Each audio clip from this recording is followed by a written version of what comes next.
हिसार से कांग्रेस सांसद जयप्रकाश ने जीएसटी को लेकर बीजेपी सरकार पर जमकर निशाना साधा। उन्होंने कहा कि बीजेपी सरकार ने पिछले 8 साल में जीएसटी को लेकर जनता से करोड़ों का टैक्स वसूला है। अब बीजेपी स्लैब और टैक्स कम कर इसका श्रेय लेना चाह रही है। और इस दौरान जयप्रकाश ने इनेलो पर भी तंज कसा और कहा, जो कांग्रेस पर निशाना साध रहे हैं वो खुद ही बीजेपी के साथ मिलकर चल रहे हैं।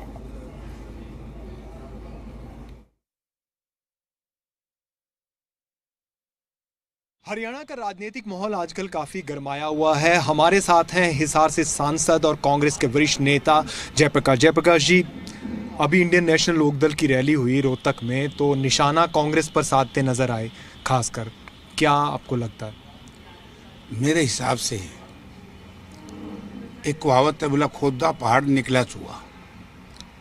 अब इस रैली का कोई मायना तो रहा नहीं, अप्रासंगिक होगी, कोई प्रसंग नहीं, क्योंकि समय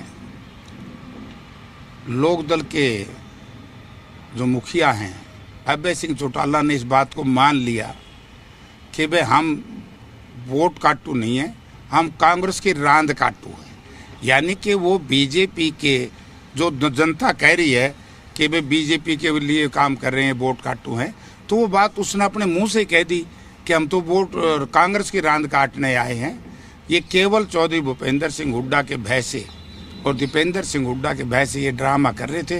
ये ड्रामा साबित हुआ। बड़े बड़े वायदे किए थे, ज्वाइनिंग होगी, कोई ज्वाइनिंग होगी तो बताओ। ये कह रहे थे हम पोल खोलेंगे, हुड्डा साहब के बीजेपी से क्या समझौता, कोई पोल खुली, कोई बताई बात? कौन बताएगा, है ही नहीं। डिप्टी स्पीकर है विधानसभा में डॉक्टर किशन मिड्ढा के रोहतक की रैली आज इनेलो की होगी तो हुड्डा साहब कमजोर हो जाएंगे। अरे भाई, तू इनेलो को मजबूत करना चाहता है या बीजेपी को मजबूत करना चाहता है, या बीजेपी की नीति तुम तो बताओ, तुम कहाँ खड़े हो बीजेपी? क्योंकि बीजेपी फेल होगी 1 साल में, 1 साल से पहले ही। और ये लोकदल को एक सहारा बना रहे हैं, भाई एक आध % ये वोट खराब कर दें जैसे पिछले चुनाव में। यही बात जनता कह रही है। ये जो साथी बोल रहे हैं, कोई पार्टी का हो, ये सारे बीजेपी के टोल बन करके बोल रहे हैं। ये सब बीजेपी का खेल है। किसी पार्टी को, हमारे नेताओं को बदनाम करने का एक षड्यंत्र है। यही मैं लोगों से जानना चाहता हूँ। बीजेपी जोर शोर से बोल रही है कि जीएसटी हमने 2 ही स्लैब कर दी है, कम कर दिया है। उसको आप, क्योंकि आप मेंबर ऑफ पार्लियामेंट है, किस तरह से देखती है? कांग्रेस किस तरह से देखती है, आप किस तरह से? देखिए कि लोगों के साथ धोखा है। 8 साल 9 साल तक लोगों को लूटते रहे, भारी भरकम टैक्स का मार थी लोगों के ऊपर। और ये डॉक्टर मनमोहन सिंह ने उसी वक्त जब जीएसटी कंसेप्ट लेकर के आया, उस वक्त कहा था कि ये गलत है। कांग्रेस पार्टी इस कंसेप्ट को लेकर के आई थी 2 स्लैब में, 5% और 12%। उस वक्त बीजेपी ने इसका विरोध किया था। आज बीजेपी लेकर के आई 4 स्लैब में।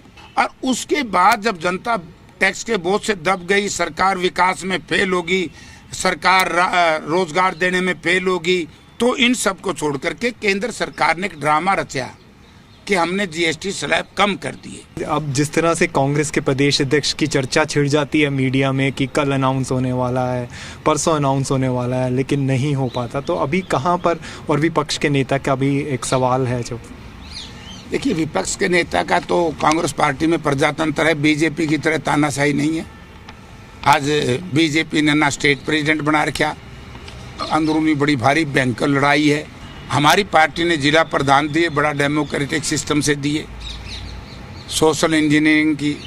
इसी तरीके से हमारे नेता प्रतिपक्ष के लिए राहुल जी ने स्पष्ट शब्दों में कहा था, और खड़गे साहब ने, कि भाई जो विधायकों की राय शुमारी ली जाएगी, विधायकों ने जो रिकमेंडेशन भेजी है वो जनता के सामने आ जाएगी, जनता को सब पता है। और प्रदेश अध्यक्ष में बहुत जल्दी फैसला होने वाला है। कैमरामैन राजेंद्र शर्मा के साथ मैं शशि नायर, जी मीडिया, हिसार।